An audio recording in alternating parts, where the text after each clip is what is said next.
벨트 라인하고 직선인 상태로 클럽을 놔두고 제가 몸을 회전해 보면 이런 형태의 클럽 헤드가 뒤로 제껴지는 이러한 현상을 볼 수가 있어요.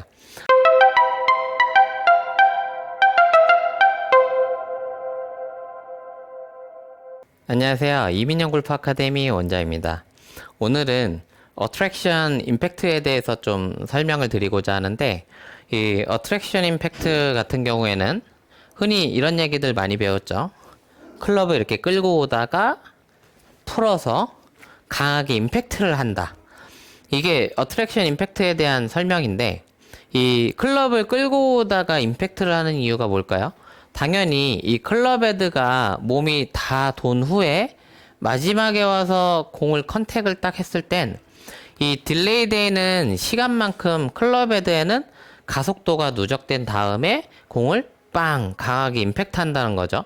그렇기 때문에 우리가 이 강한 임팩트를 주기 위해서는 클럽 헤드가 뒤에서 끌려오다가 공을 쳐야 된다는 거죠. 근데 이 어트랙션 임팩트를 할 때 중요한 맹점이 하나가 있는데, 과거에 이야기하던 방식대로 백스윙 탑에서 직각으로 유지해서 끌고 오면서 임팩트를 하는 건 이러한 형태의 컨택을 만들어요. 중요한 건 너무 대부분은 억지스럽게 끌고 오다가 공을 친다는 거죠. 그래서 이러한 형태로 억지로 공을 끌고 오다가 치면서 발생하는 문제는 대부분의 성인 남성 골퍼 기준으로 슬라이스가 많이 발생하게 돼요. 그래서 공이 자꾸 오른쪽으로 가거나 깎여 맞거나 아니면 높이 떠서 거리가 나오지 않는 그런 초보자들의 경우에는 너무 과도하게 억지로 끌고 오면서 헤드가 이렇게 열려 맞는 문제가 많이 생긴다는 거죠.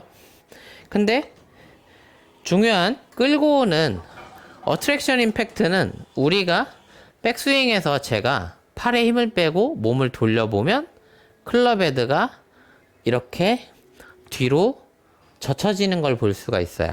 한마디로 우리가 허리 높이에서만 봐도, 자, 제 허리 높이에서 제 벨트 라인하고 직선인 상태로 클럽을 놔두고 제가 몸을 회전해 보면 이런 형태의 클럽 헤드가 뒤로 제껴지는 이러한 현상을 볼 수가 있어요. 한마디로 이런 클럽을 끌고 오는 어트랙션은 팔에 힘을 빼고 몸을 회전했을 때만 만들어진다는 거죠. 그래서 백스윙 탑에 가서 팔을 놔두고 몸을 돌리면 채가 이렇게 뒤로 제껴진다는 거죠. 그래서 이렇게 제껴졌을 때 자연스럽게 몸이 회전하면서 알아서 맞겠거니 하는 기분이 좀 있어야지만 이런 어트랙션 임팩트가 가능하다는 거죠. 그렇기 때문에 내가 좀 더 PGA나 뭐 LPGA 선수들처럼 이렇게 끌고 오면서 가속을 많이 누적한 상태의 클럽 헤드 컨디션을 만들고 싶다고 하면 백스윙을 했을 때 최대한 팔에 힘을 빼서 몸이 회전하면서 클럽 헤드가 뒤로 젖혀지는 거를 체크하셔야 돼요. 그래서 이 느낌을 만들려면 이렇게 올라갔다가 몸을 돌리면서 채가 뒤로 갔다가 풀어지는 이런 형태의 연습을 반복해 보시면 좀 도움이 되는데, 처음에는 공이 잘 안 맞아도 상관없어요. 중요한 건 우리가 백스윙 했다가 허리를 돌리는 이 느낌으로 클럽 헤드가 뒤로 이렇게 남아있는 이 느낌만 찾으시면 돼요. 그래서 올라갔다가 젖혀지면 그대로 풀어서 임팩트를 하는 거죠. 그래서 이러한 형태로 자꾸 맞추다 보면 여러분들이 내 몸이 돌고 헤드가 점진적으로 공을 맞추고 있구나, 이런 것들을 확인할 수 있게 돼요. 그래서 한 팔로 돌리고 팔을 풀어서 때리는 거죠. 그래서 반복해보면 돌리고 풀어서 치는 거죠. 그래서 이게 익숙해지면 이러한 형태로 클럽 헤드가 뒤로 남아서 공을 치게 되는 거구나. 그래서 클럽헤드가 내 몸이 다 돌고 난 후에도 뒤에 있는 느낌을 체크한다고 하면 누구나 뭐 프로들이 하는 것처럼 이렇게 끌고 오는 형태의 레깅을 만들고 하체 리드를 만들 수 있다는 거죠. 그래서 궁극적으로 많은 분들이 직각으로 끌고 오다가 임팩트 하는 걸로 많이 알고 계신데, 그게 아니라 옆에서 몸이 회전하는 이 동작에서만 하체를 리드해서 컨택이 가능하다는 거죠. 그래서 이런 것들을 만들기 위해서는 반드시 수반되는 게 있는데, 백스윙을 밖으로 빼던 위로 빼던 저처럼 플랫하게 옆으로 빼든 내려오는 플레인에서는 반드시 옆으로 몸이 회전하면서 클럽 헤드가 플랫한 상태를 유지해야 된다는 거죠. 이게 제가 항상 강조하던 샬로 스윙의 가장 중요한 핵심 기술인데, 결국엔 우리가 샬로하게 클럽 헤드를 플랫하게 다운스윙을 할 수 있게 만들어 줘야지만 이렇게 누구나 하체를 써서 임팩트 하기가 좋아진다는 거죠. 궁극적으로 클럽 헤드가 뒤에 남아서 공을 치게 되는 느낌은 마지막에 가면, 제가 조금 더 과하게 보여드리면 제 왼쪽 다리가 돌아가거나 허리가 회전하는 부분만 잘 보시면 지금 하체가 돌아간 다음에 공이 맞는 거를 보시게 될 거예요. 그래서 나중에 가면 하체를 리드한 다음에 컨택하는 것들을 자꾸 하게 돼요. 그래서 이러한 형태로 계속 반복하다 보면 하체가 점점점 공치기 전에 먼저 돌아가고 점차적으로 나중에 팔의 힘을 뺄수록 방향이 더 좋아진다는 거죠.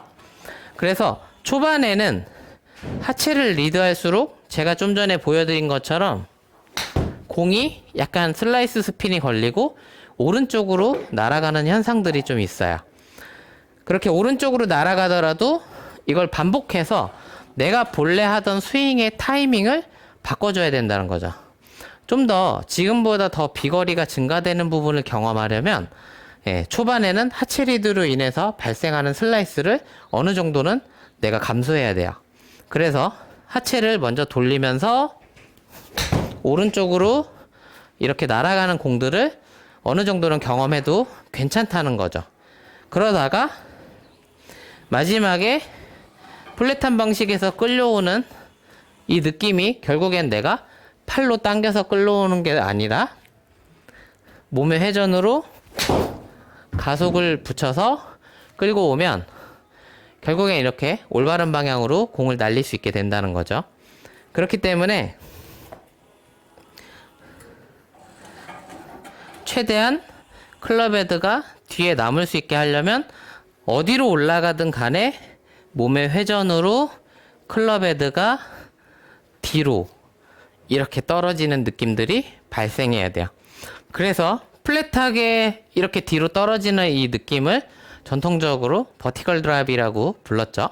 흔히 얘기하는 이게 수직 낙하예요. 그래서 이러한 수직 낙하의 어떤 클럽 헤드 무게를 만들려면 저처럼 플랫한 느낌으로 클럽이 뒤로 제껴지는 걸 꼭 만드셔야 돼요. 그래서 이러한 느낌이 수반되면 효과적으로 거리하고 방향을 잘 만들 수 있어요. 그래서 이러한 느낌을 조금 더 적극적으로 만들면서 공을 치는 걸 좀 보여드리면,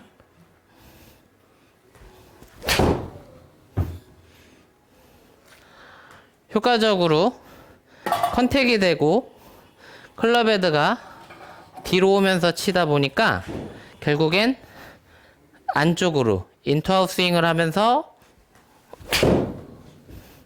올바른 방향으로 이렇게 공을 날리게 된다는 거죠.